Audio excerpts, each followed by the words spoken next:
A decade is a long time. 10 years. 10 years of great movies, from the Grand Budapest Hotel to Whiplash to Phantom Thread to Holy Motors to Spotlight. The 2010s onwards was a great time for cinema, however, it also marked a period of some of the worst movies in history, in particular some of the worst acting in history. So today on Top 10 Beyond the Screen, I'm going to be counting down our list of the top 10 biggest acting fails of the decade. Let's jump in.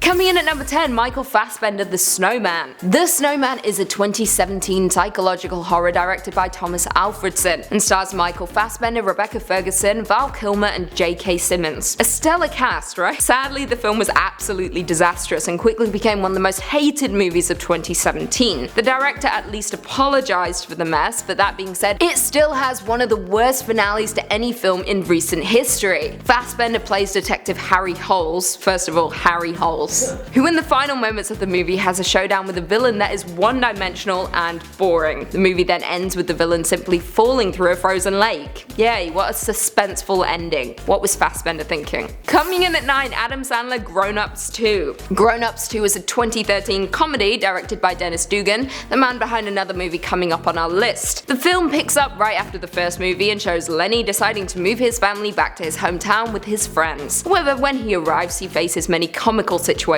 while his friends struggle to cope with their own issues. Now, it is no surprise to see Adam Sandler in a bad movie, but I can be honest and say I liked the first Grown Ups. I thought it was endearing and at times comical. There, I said it. I laughed. Okay, I laughed. I had joy. However, the second one was the polar opposite, with Sandler turning himself into a laughingstock as well as the rest of the cast. I mean, there is even a scene where a CGI deer urinates on Adam Sandler's face. Yeah, don't watch this movie. It's so bad. Although this movie's worse. Coming in at 8, Hugh Jackman, Movie 43. Movie 43 is a 2013 anthology comedy produced by Peter Farrelly. The film features 14 different storylines, each one by a different director, including the likes of Elizabeth Banks, who thinks she can direct but clearly can't, Stephen Brill, Steve Carr, Rusty Cundiff, James Duffy, James Gunn, and more. The film also stars an ensemble cast including Elizabeth Banks, Kristen Bell, Gerard Butler, Anna Faris, Hugh Jackman, Kate Winslet, Emma Stone, Chloe Grace Moretz, and more. Considering the fact that the movie took more than a decade to make, you would imagine it would be somewhat good, right? Wrong, this film is perhaps one of the worst things I have ever seen in my whole life. However, arguably the worst parts include two of Hollywood's finest talents, Hugh Jackman and Kate Winslet. Jackman quite literally plays a man with a scrotum hanging from his chin in one of the worst comedy sketches ever written. To this day, no one quite knows why so many A-listers chose to star in this train wreck, but it happened and we should all just move on. I don't know what Jackman was thinking. The scrotum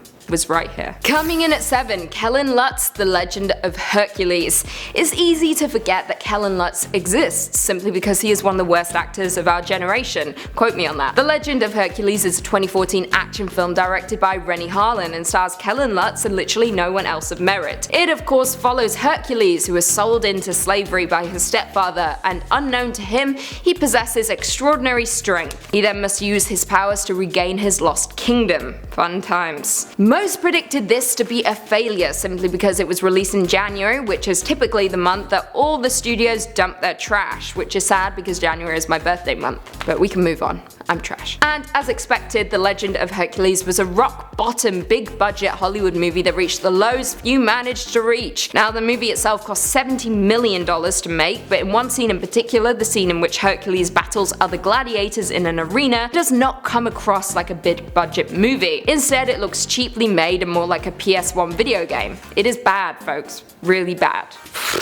Coming in at 6, Cara Delevingne's Suicide Squad. Suicide Squad is a 2016 superhero movie based on the DC Comics supervillain team of the same name. Directed by David Ayer and starring Will Smith, Jared Leto, Margot Robbie, Joel Kinnaman, Viola Davis, Jai Courtney, and Cara Delevingne, the film itself was terrible, and yes, perhaps Jared Leto was one of the worst, but in my opinion the worst of the worst was Cara Delevingne. She can't act, but we are still pretending that she can. Stay in your lane. The movie itself was soulless, poorly made, and felt rushed. The editing was atrocious, even I I would have pieced together something more competent. But let's discuss Enchantress. It's a howling awful character with even worse CGI, which was woefully unscary. Not to mention CARA's acting was some of the worst I've ever seen, making Leto's portrayal of the Joker seem standout in my opinion. Suicide Squad was by far the worst superhero movie of the 2010s. R.I.P. Coming in at 5, Alexandra Daddario, Texas Chainsaw 3D.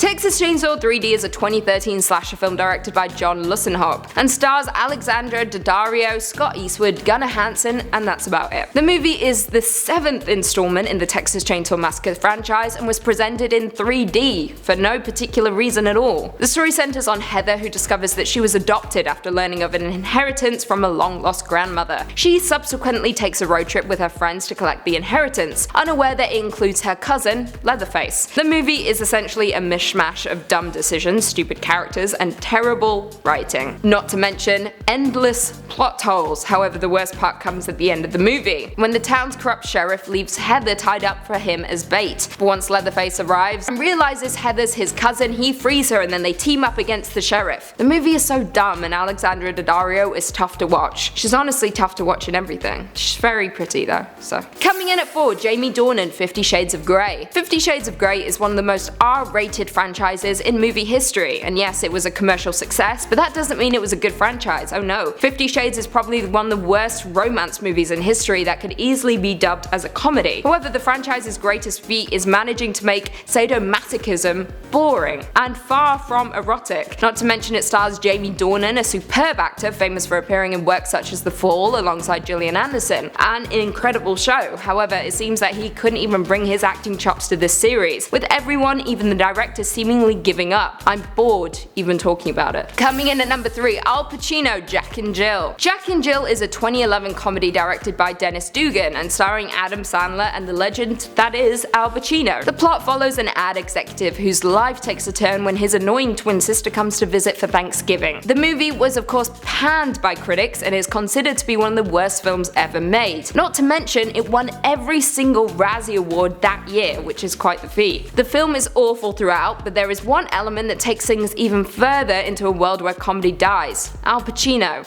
Al Pacino is in the movie playing himself, and he falls in love with Jill, who is technically just Adam Sandler dressed up as a woman. It is sad to see such a brilliant actor take such an abrupt turn in their career. Hopefully this doesn't become a trend. Get it together, Al. Coming in at 2, Kristen Stewart, The Twilight Saga. The Twilight Saga lasted from 2008 to 2012 and is a series of 5 romance fantasy films based on 4 novels by Stephanie Meyer. The films of course star Kristen Stewart and Robert Pattinson, and follows the characters of Bella Swan, a human, and Edward Cullen, a vampire, who fall in love and cause a lot of problems in their respective worlds. The movies are bad. Really bad, but I will say that I did enjoy the final movie, Breaking Dawn Part 2. Like, I will admit that. I feel the shame, but I admit it. However, let's discuss Breaking Dawn Part 1, which was a show, although still better than New Moon. In this one, Bella and Edward finally wed and go on their honeymoon. The first half of the movie is quite literally filled with romantic montages, them having sex, including the couple playing chess.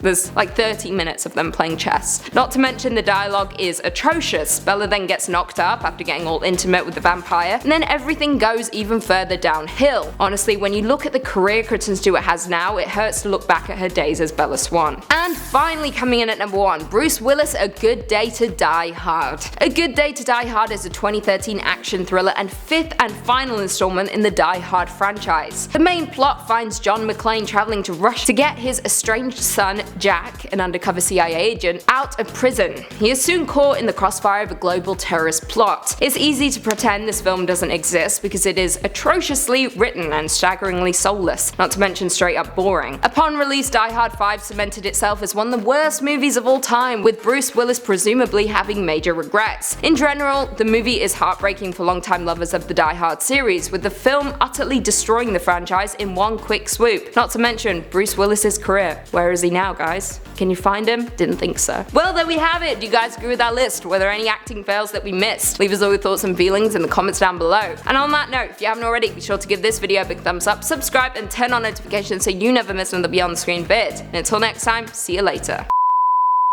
Detective holes. Hairy holes.